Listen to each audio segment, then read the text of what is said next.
Sugdan na sa Kapolisan sa Mandawi ang pag-deploy og mga personnel aron mapugngan ang gingong pagsiaw ug balik sa drug racing sa kadalanan.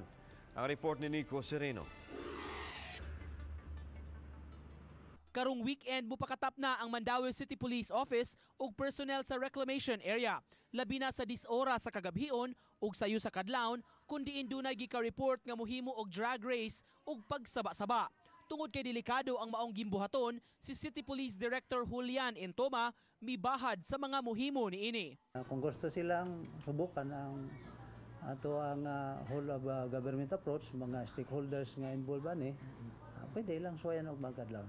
Nakig-alayo na ang Mandawi Police sa Cebu City Police, LTO ug traffic agencies alang sa pagsikop sa mga mohimo niini.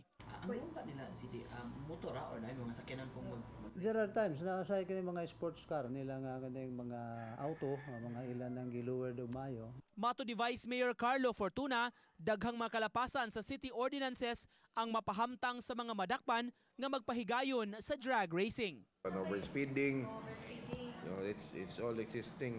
We have malicious mischief. We control everything at them. Okay.